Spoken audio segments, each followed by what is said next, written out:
بسم اللہ الرحمن الرحیم الحمد للہ رب العالمین والصلاة والسلام التحیۃ والاکرام علی النبی الامی العربی القرشی المکی المدنی الہاشمی صاحب قاب قوسین محبوب رب المشرقین والمغربین جد الحسن والحسین النبی الحرمین والامام القبلتین والرسول الثقلین الذين سمي في السماء بأحمد وفي الأرض بأبي القاسم محمد اللهم صل على محمد وعلى أهل بيت الطيبين الطاهرين المعصومين المظلومين المنتخبين المنتجبين لا سيما بقية الله في الأرضين روحي وأرواح العالمين لتراب مقدمه الفداء واللعنة الدائمة الباقية على أعدائهم ومنكر فضائلهم وغاصب حقوقهم أجمعين. أما بعد فقد قال الله سبحانه تبارك وتعالى في محكم كتابه ومتقن خطابه. بسم الله الرحمن الرحيم. الذين يتبعون الرسول النبي الأمي الذي يجدونه مكتوبا عندهم في التوراة والإنجيل يأمرهم بالمعروف وينهون عن المنكر ويحلل لكم الطيبات ويحرم عليكم الخبائث ويضع عنه إصرهم وأغلال التي كانت عليهم فالذين آمنوا به وعزروه ونصروه واتبعوا النور الذي أنزل معه أولئك هم المفلحون. صلوات پڑھیں محمد وعلی محمد. اللهم صل على محمد وعلى محمد. قبولیت مجلس کے لیے ایک بار اور صلوات ہیں. اللهم صل على محمد وعلى محمد. تعجیل ظہور امام زمانہ کے لیے تیسری بار بلند تر صلوات ہیں. اللهم صل على محمد وعلى محمد. عشر محرم 1443 ہجری کے مرکز اہل بیت بولٹن میں آپ حضرات دوسری مجلس سماعت فرمائیں. اس عشر مجالس کا عنوان اتباع رسول اور ابدی کامیابی. اس عنوان کے لیے میں نے آپ کی خدمت میں سورہ مبارکہ اعراف کی 157ویں آیت کی تلاوت کا شرف حاصل کیا. ارشاد رب العزت ہو رہا ہے کہ وہ لوگ کہ جو ایسے رسول کا اتباع کرتے ہیں کہ جو نبی بھی ہیں اور امی بھی ہیں، اور یہ وہ ہے کہ جس کا ذکر ہم نے اس سے پہلے توریت اور انجیل میں بھی لکھ دیا تھا، اور اس رسول کا یہ کام ہے کہ وہ نیکیوں کا حکم دے گا، برائیوں سے روکے گا، حلال اور اچھی چیزوں کو تمہارے لیے پاک قرار دے گا، اور خراب اور خبائث کو تمہارے لیے حرام قرار دے گا. اور جس الجھن اور تکلیف اور بوجھ اور زنجیروں میں تم جکڑے ہوئے ہو ان سے تمہیں آزاد کرے گا. سو اب تمہارا فریضہ یہ ہے کہ تم اس رسول پر ایمان لاؤ، اس کی عزت کرو، اس کی مدد کرو اور اس نور کا اتباع کرو جو اس کے ساتھ نازل ہوا ہے۔ جو یہ سب کچھ کرے گا تو پھر یقیناً وہی کامیاب ہوگا۔ گفتگو کا آغاز ہم یوں تو آیت کے آغاز سے کرنا چاہیے تھا، لیکن آیت کے اختتام سے کریں، اور وہ ہے یہ لفظ فلاح جو قرآن میں استعمال ہوا ہے۔ اولئک هم المفلحون، وہ لوگ کہ جو فلاح پا جائیں گے۔ تو دیکھنا یہ ہے کہ یہ فلاح کیا ہے اور اس کے متعلق اللہ کیا ارشاد فرما رہا ہے قرآن کریم۔ اجمالی طور پر ظاہر یہ خود ایک مستقل موضوع ہے، لیکن میں نے صرف اسے ہمارے موضوع کے تمہید کے طور پر، کیونکہ اتباع رسول اور ابدی کامیابی، تو اس کامیابی تک پہنچنے کے متعلق قرآن کیا کہہ رہا ہے، اس کے متعلق آج کی گفتگو انشاءاللہ ہوگی، اگر خدا نے توفیق دی۔ مل کر ایک صلوات پڑھیں محمد۔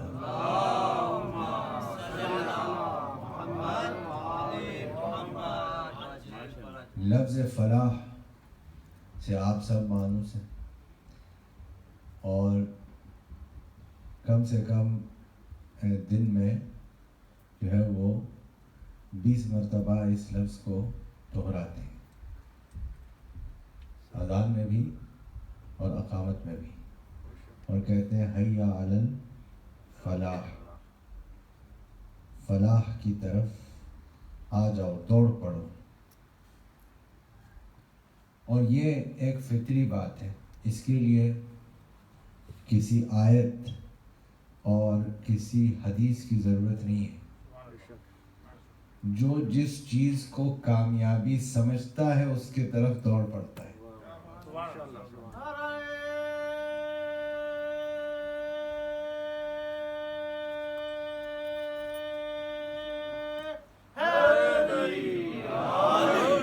مل جل کر ایک صلوات پڑھیں محمد علیہ وسلم۔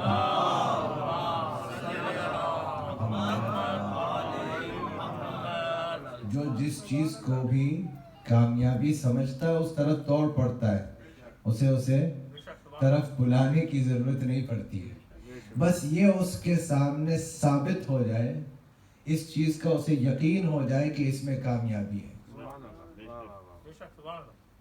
اس چیز کا یقین ہو جائے کہ اس میں کامیابی ہے، تو وہ اس کے طرف خود بخود دوڑ پڑے گا۔ نہ اسے کسی آیت کی ضرورت ہے، نہ کسی حدیث کی ضرورت ہے، نہ کسی کو کہنے کی ضرورت ہے، کوئی اسے کہے نہ کہے، کچھ کرے یا نہ کرے، اسے یہ یقین ہو جائے کہ اس چیز میں، اس کام میں، اس عمل میں کامیابی ہے، وہ خود اس طرف دوڑ پڑے گا۔ تو ہم جب یہ نماز میں اعلان کرتے تو کہتے کہ اس کے ذریعے سے کامیابی ملے گی، کہتے تو ہیں، اگر سمجھتے ہوں اس چیز کو بھی۔ مل کے صلوات پڑھیں محمد والا۔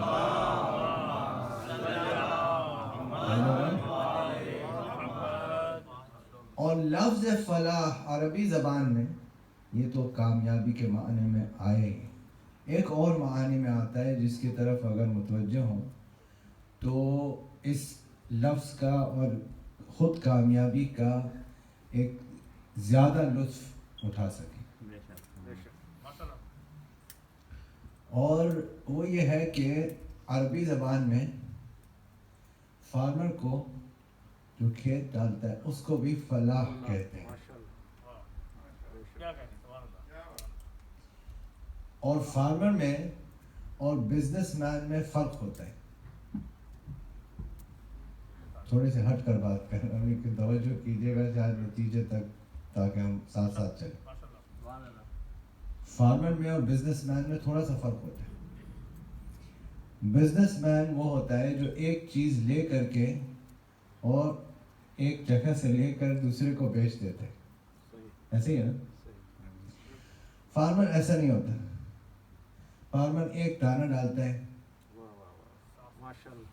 کھیت میں، ایک دانہ ڈالتا ہے، اس میں پانی ڈالتا ہے، اس کھیت کو ہموار کرتا ہے کہ وہاں پر جو ہے وہ اس کا جو اس نے دانہ ڈالا ہے اس کا پودا ہوگی۔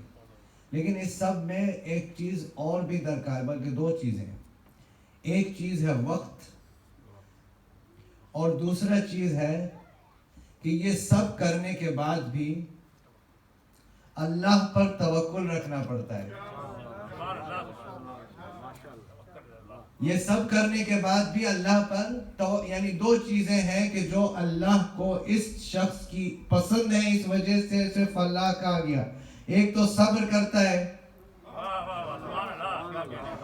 انسٹنٹ گریٹیفیکیشن کے زمانے میں صبر کے بارے میں بات کر رہا ہوں۔ صلوات پڑھیں محمد علیہ وسلم۔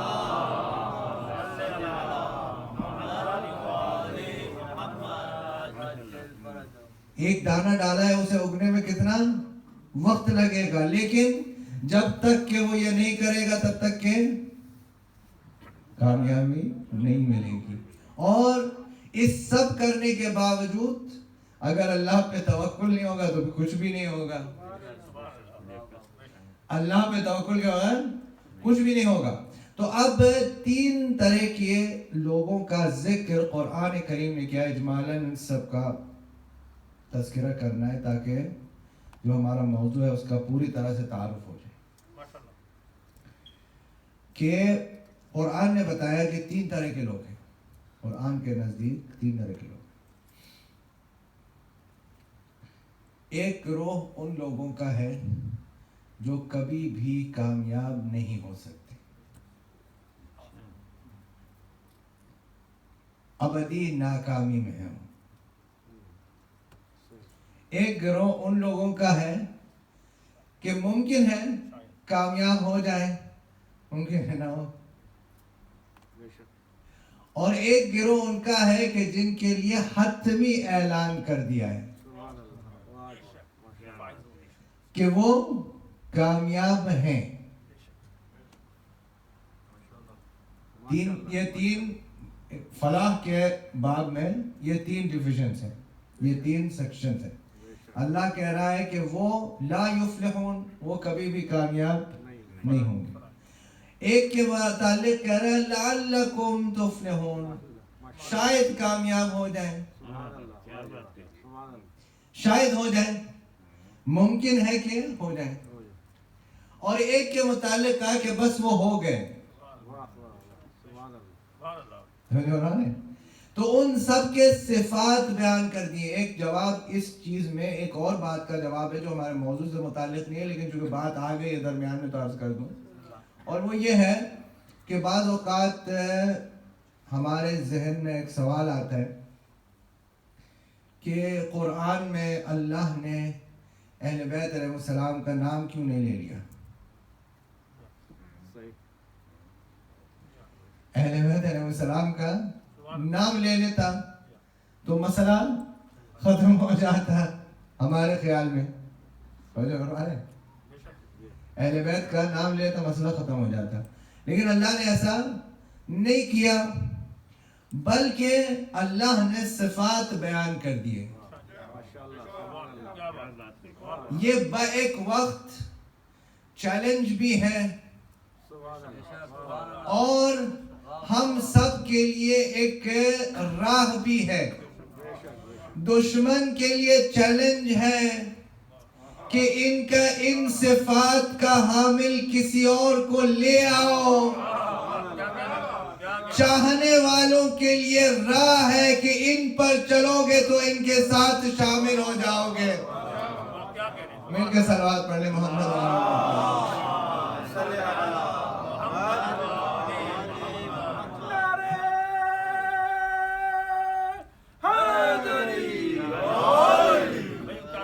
آپ ہیں میرے ساتھ مل کر ایک صلوات پڑھیں محمد۔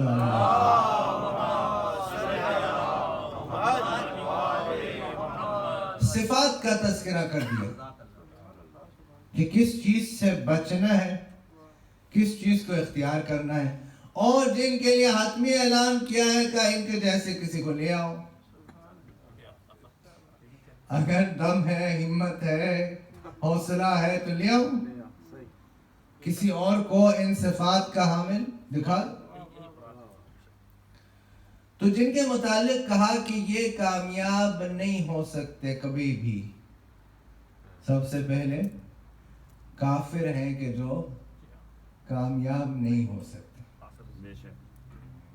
جو بھی کافر ہے، جس نے بھی، کافر کس کو کہتے ہیں؟ جو حق جاننے کے بعد انکار کرے۔ ہر نہ ماننے والا کافر نہیں ہوتا، یہ واضح ہے، یہ واضح ہے۔ کچھ نہ ماننے والا ماننے والوں میں بھی تبدیل ہو سکتا ہے۔ ابھی فرمان ہے کافر وہ ہوتا ہے جو حق کو جاننے کے بعد اس کا انکار کرے، اسے کافر کہتے ہیں۔ حق کو جاننے کے بعد جو انکار کرے اس کو کافر کہتے ہیں۔ کہا کہ کافر جو ہے وہ کبھی بھی کامیاب نہیں ہو سکتے، انہیں کفر چھوڑنا پڑے گا، ایمان میں داخل ہونا پڑے گا، تب کامیابی ممکنہ بن سکتی ہے۔ کافر کبھی بھی کامیاب نہیں ہو سکتے۔ پھر بتایا کہ ظالم جو ہے وہ کبھی بھی کامیاب نہیں ہو سکتے۔ ظلم کرنے والا کبھی بھی کامیاب نہیں ہو سکتا، اسے ظلم ترک کرنا پڑے گا۔ ظلم کی کیا تعریف ہے؟ وہ تو کفر کی تعریف ہوگی۔ ظلم کی کیا تعریف ہے؟ ظلم کی تعریف یہ ہے کہ کسی بھی شے کو اس کی جگہ سے ہٹا دینا، اسے ظلم کہتے ہیں۔ جو اس کی صحیح جگہ ہے اسے ہٹا دینا، اسے ظلم کہتے ہیں۔ درمیان میں یہ بات دوبارہ آ گئی، عرض کر دوں، مل کر صلوات پڑھیں محمد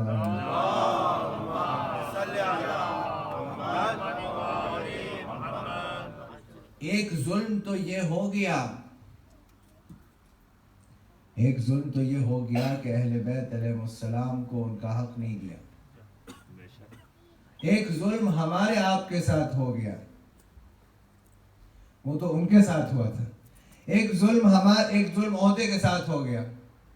ایک ظلم ہمارے ساتھ ہو گیا کہ ہم ان کی قیادت سے محروم ہو گئے۔ ہم ان کی قیادت سے محروم ہو گئے۔ اگر انہوں نے اپنے ظلم کو معاف بھی کر دیا، ہم اپنے اوپر کیے ہوئے ظلم کو معاف نہیں کریں گے۔ تو جو بنا رہے ہیں ہم ان کی قیادت سے، وہ حق کی قیادت سے ہم جو محروم ہوئے، یہ ہم پر ظلم کیا امت نے۔ تو جو بنا رہے ہیں کتنے ظلم ہو گئے؟ مل کر ایک صلوات پڑھے محمد۔ ایک ظلم ان کے ساتھ ہو گیا، ایک ظلم عہدے کے ساتھ ہو گیا، ایک ظلم ہمارے ساتھ ہو گیا۔ یہ یعنی ظلم اتنا وسیع ہے۔ اب مجھے متوجہ ہونا ہے کہ میری زندگی میں کہیں ظلم تو نہیں نظر آ رہا، تو پھر کامیابی کے پاس میں نہیں جا سکوں گا۔ پھر فرمایا تیسرا گروہ کہ جو کامیابی نہیں حاصل کر سکتا وہ مجرموں کا ہے۔ جو بھی مجرم ہوگا، جرم کرنے والا ہوگا، وہ بھی کامیابی حاصل نہیں کر سکتا۔ اب ظاہر بات ہے یہاں پہ جرم کے متعلق جس نے بھی کسی کے خلاف کیا، ظاہر ظلم بھی کسی ہو سکتا ہے، کسی خلاف ظلم اپنے نفس پر بھی ہو سکتا ہے، لیکن جرم میں ظاہر بات ہے کہ جب کسی اور کا حق نہیں دیا، کسی اور سے محروم کیا، جرم کیا، سزا کے علاوہ وہ کامیاب نہیں ہو سکتا۔ پھر فرمایا کہ جو جادوگر ہیں وہ کبھی کامیاب نہیں ہو سکتے۔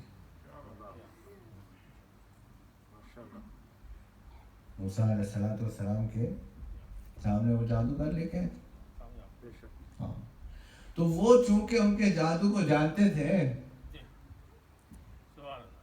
وہ جانتے تھے جادو کیا ہے اور کیا نہیں ہے۔ ان کو پتا تھا ہم نے بنایا ہے، ہمیں پتا ہے کہ جادو کیا چیز ہے۔ تو جب ان کے سامنے معجزہ آیا تو وہ مان گئے، اس لیے کہ ان کو پتا تھا جو ہم نے کیا ہے وہ جادو ہے، جو موسیٰ نے کیا ہے وہ جادو نہیں ہے۔ جو موسیٰ نے کیا ہے وہ جادو نہیں ہے، اس لیے کہ ہم نے جو کیا ہے وہ جادو ہے. ہمیں معلوم ہے کہ ہم نے دوسروں کو دھوکہ دیا. جادو کا کیا مطلب؟ ہوتا کچھ ہے، نظر کچھ اور آتا ہے. اور معجزہ وہ ہوتا ہے کہ جو دماغ میں، ذہن میں نہ آ سکے، لیکن اس وقت ہو سکتا ہے بعد میں سمجھ میں آ جائے. اس وقت کے لیے وہ معجزہ ہوتا ہے، اس امت کے لیے، ان لوگوں کے لیے وہ بات معجزہ ہوتی ہے. مل کر ایک صلوات پڑھیں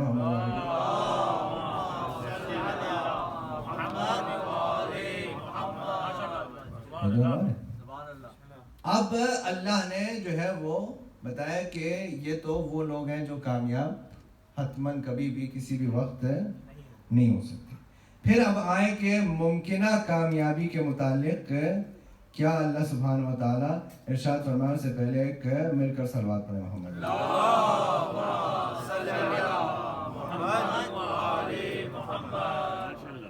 یہ ہو گیا جو کبھی بھی کامیاب نہیں ہو سکتی، یعنی ان چیزوں سے بچ رہے. ہر صورت میں انسان کو ان چیزوں سے بچ رہے. اب ممکنہ کامیابی کی طرف جب آئیں گے، جس کے لیے اللہ کہہ رہا ہے لعلکم تفلحون، شاید ہو سکتا ہے ہو جائے، ہو سکتا ہے نا، ممکن ہے. راستہ یہ بتا رہا ہے اللہ، یہ کرو گے تو کامیابی کی طرف کا راستہ ملے. تو پہلا بتایا کہ جو انسان تقوی اختیار کرے گا تو ہو سکتا ہے وہ کامیابی کی طرف چلے جائے. تقوی اختیار کرے گا تو تقوی کیا ہے؟ تقوی یہی ہے جو آگے آیت میں آ رہا ہے کہ اللہ کے حکم کو ماننا ہے، جس چیز سے روکتے اسے روک جانا. یہ تقوی ہے. بلکہ اس کو تھوڑا سا اور پھیلا دو اور یہ کہوں کہ جب آدمی نیکی کرتا ہے تو اسے کسی چیز کا شوق ہوتا ہے، اس لیے نیکی کر رہا ہے. اور جب گناہ سے بچتا ہے تو کسی چیز کا ڈر ہوتا ہے.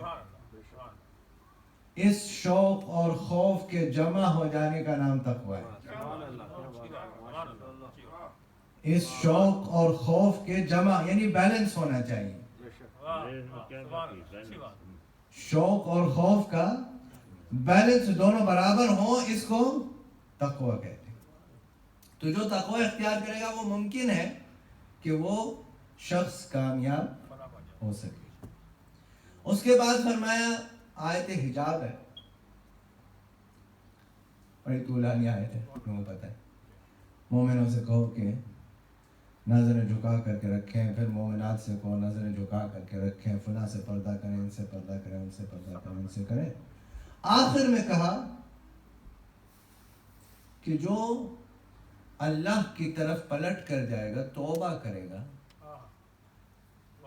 ساری بات کرنے کے بعد جو اللہ کا توبہ کرے گا، اللہ کی طرف پلٹ کر کے جائے گا، لعلکم تفلحون، شاید کامیاب ہو جائے.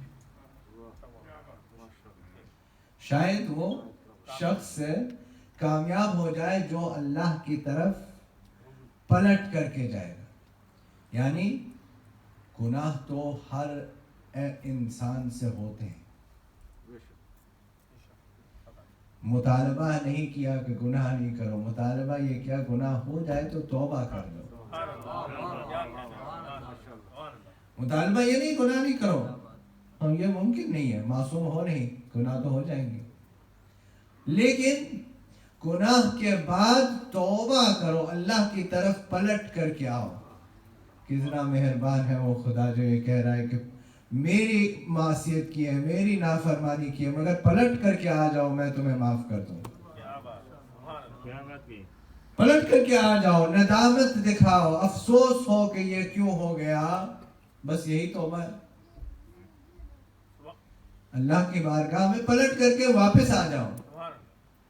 جو بھی توبہ کرے گا تو اللہ جو ہے وہ کہہ رہا ہے شاید وہ فلاح پا جائے، شاید وہ کامیاب ہو جائے.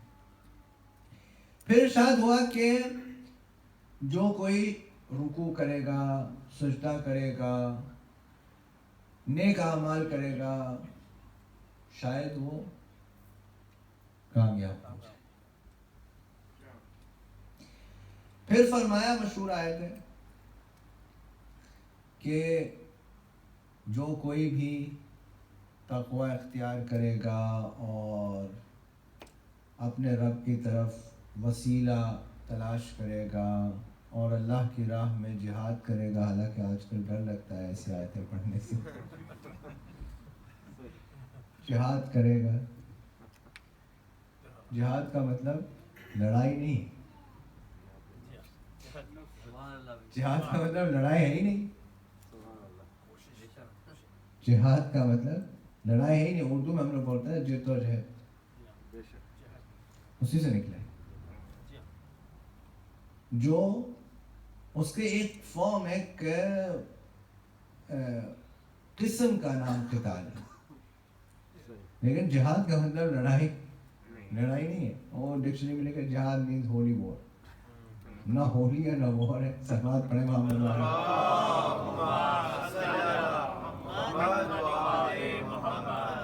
اس کے متعلق اللہ کہہ رہا ہے کہ جو ایمان لائے اور انہوں نے تقوی اختیار کیا، وسیلہ تلاش کیا، اللہ کی راہ میں جہاد کیا، لعلکم تفلحون، شاید وہ کامیاب ہو جائے، شاید وہ کامیاب ہو جائے۔ تو یہاں پر ممکنہ اللہ نے اعلان کر دیا۔ اس کے بعد اب آتے ہیں آخری بات پر کہ حتمی کہاں ہے، ابدی کہاں سے ملے گی۔ اس سے پہلے ایک سلوات پڑھیں محمد والوں۔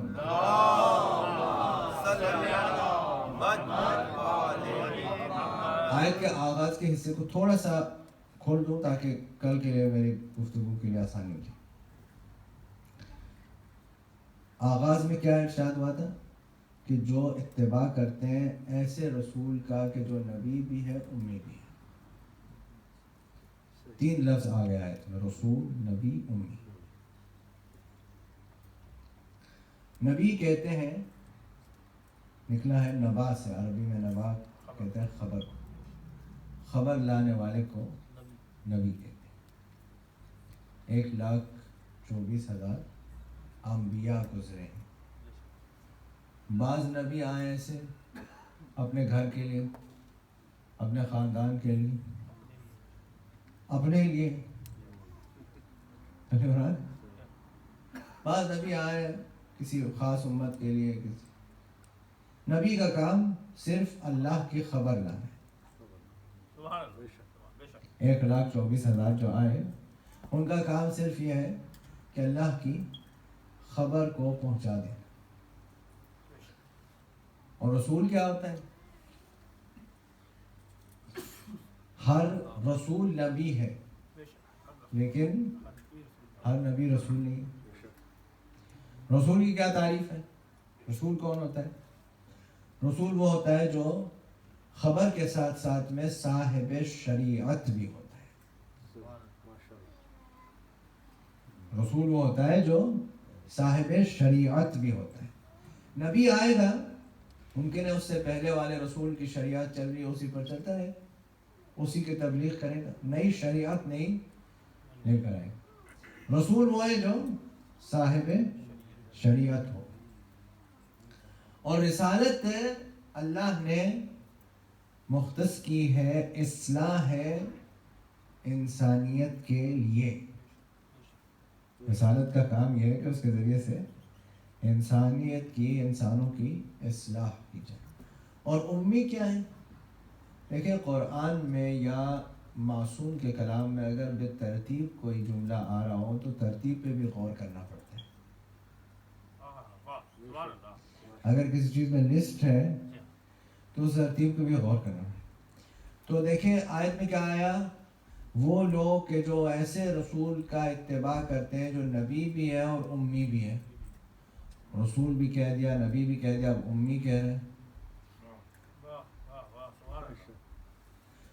رسول اور نبی کا کام کیا ہے؟ لوگوں کو سکھانا، پڑھانا۔ تو امی کا مطلب جاہل کیسے ہو سکتا ہے؟ امی کا مطلب جاہل کیسے ہو سکتا ہے؟ وہ رسول ہے جو نبی بھی ہے امی بھی ہے، اور مسلمان کہہ رہے ہیں امی کا مطلب ہے پڑھنا نہیں آتا تو لکھنا نہیں آتا. اس پر آگے بات آئے گی، مل کے صلوات پڑھیں محمد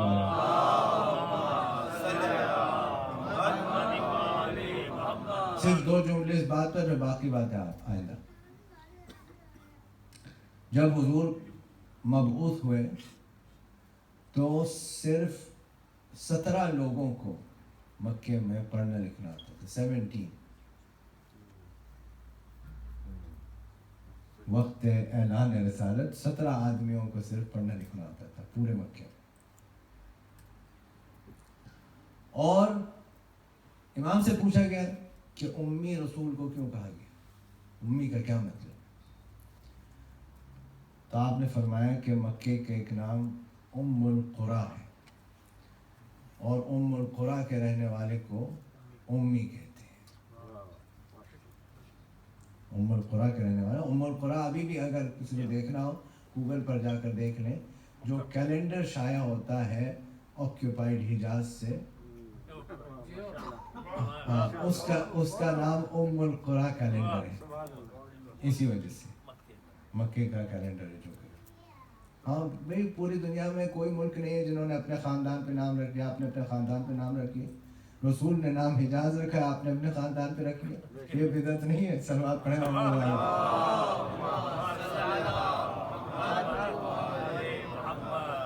تو ام القریٰ مکے کا ایک نام ہے، وہاں کے رہنے والے کو امی کہتے ہیں. امام کا قول ہے.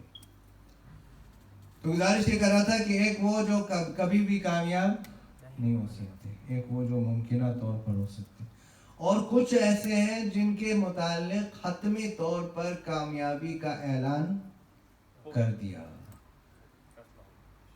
فیصلہ کن اعلان. تو اس سے پہلے رسول نے ایک وظیفہ، ایک طریقہ بتایا. اعلان رسالت ہوا تو سارے احکام حضور نے نہیں بیان کر دیے، ایک ایک کر کے احکام آئے شروع میں. لیکن مکے میں حضور نے صرف ایک بات کہی تھی. کیا فرمایا تھا؟ قولوا لا الہ الا اللہ تفلحوا. لا الہ الا اللہ کہو فلاح پا جاؤ. حضور نے کہا لا الہ الا اللہ کہو اور فلاح پا جاؤ. ایسے ہے نا؟ اعلان رسالت کے وقت پر حضور نے فرمایا لا الہ الا اللہ کہو، کامیاب ہو جاؤ، فلاح پا جاؤ. لا الہ الا اللہ خود میں 2 حصوں کا جملہ ہے. لا الہ پہلے یہ انکار کرنا ہے کہ کوئی خدا نہیں ہے، یعنی سارے جھوٹے، مجلسی زبان میں ترجمہ کرنا ہے کہ سارے جھوٹے خداؤں پہ تبرہ کرنا ہے. پہلے سارے جھوٹے خداؤں پہ تبرہ کرنا ہے کہ کوئی الہ نہیں ہے، یعنی وہ جتنے ہیں وہ سب نہیں ہیں. وہ جتنے ہیں جس کو بھی لوگ خدا سمجھتے ہیں وہ نہیں ہیں. الا اللہ، بس اللہ ہے. یعنی یہ نہیں چلے گا کہ ان کو بھی مان لو اللہ کو بھی مان لو. بھائی سورہ کافرون اسی لیے نازل ہوا تھا کہ انہوں نے کہا تھا بھائی ایک دن آپ مان لیجئے، ایک دن ہمارا ہو جائے، آلٹرنیٹ کر لیں. کافروں نے آ کے یہ کہا تھا کہ آپ آلٹرنیٹ کر لیں، ہمیں اپنے خداؤں سے بہت محبت ہے، ہمیں چھوڑ نہیں سکتے. تو ایک دن آپ کے خدا کی عبادت کر لیتے ہیں، ایک دن ہمارے خدا. اللہ نے اعلان کر دیا کہ ایسا نہیں چلے گا.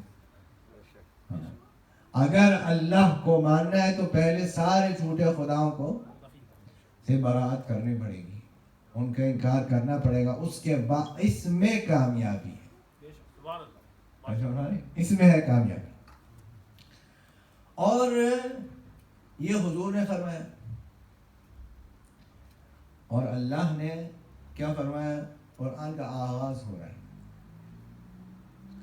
یہ تعریف کرتے ہوئے کہ کون ہے مفلحون. سورہ بقرہ یہاں سے شروع ہے.